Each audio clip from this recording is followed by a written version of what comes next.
Netaji play forum সেন্টারে দুর্গাপুজোর খুঁটি পুজো ও কাঠামখিলি অনুষ্ঠিত হয়েছে। খুঁটি পুজো ও কাঠামখিলি অনুষ্ঠানকে কেন্দ্র করে ক্লাব সদস্যসহ এলাকার জনগণের মধ্যে বিপুল উৎসাহ উদ্দীপনা পরিলক্ষিত হয়েছে। এদিনের অনুষ্ঠানে ক্লাবের সদস্যসহ এলাকার সকল অংশের লোকজন উপস্থিত ছিলেন। অনুষ্ঠানকে কেন্দ্র করে এলাকাবাসীর মধ্যে ব্যাপক উৎসাহ উদ্দীপনা পরিলক্ষিত হয়। এবছরের থিম হচ্ছে রূপ থেকে রূপান্তর। প্রায় ৪৫ লক্ষ টাকা খরচ করে এবারের পুজো অনুষ্ঠিত হবে বলে জানালেন পূজা কমিটির সম্পাদক।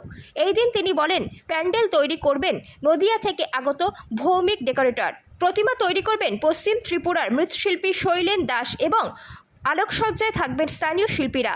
আজকে খুবই আনন্দিত এই বছরের দুর্গাপূজার শুভারম্ভ খুঁটি পূজা দিয়ে। আমাদের এইবারের বাজেট নিয়ারেবল ৪৫ লক্ষ টাকা। এর থেকে হয়তো একটু বাড়তেও পারে, কমবে না, এরকমই হবে।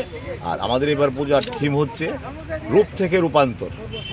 যে কোনো জিনিস যেগুলি আমরা ফেলে দিই, এগুলি দিয়ে, যেমন কটবেল, তারপর ব্যাঙাচি, তারপরে মাশরুম, তারপরে আরও বিভিন্ন রকমের ফলের খোসা, বিভিন্ন রকমের আরও অনেক জিনিস আছে যেগুলো এখনও বলা যাবে না। অনেক কিছুটাও গোপন রাখতে হবে, সবটা বলে দিলে তো হবে না। সেই আর এবার আমাদের প্যান্ডেল করছে নদিয়ার ভৌমিক ডেকোরেটর। আর আমাদের এবার মৃৎশিল্পী এখানকার ত্রিপুরার উদীয়মান শিল্পী শৈলেন দাস এবং আমাদের স্থানীয় আলোকসজ্জা থাকবেন। আর আলিয়া যোগেন্দ্রনগরের ডেকোরেটরও আমাদের আলোকসজ্জায় থাকবেন।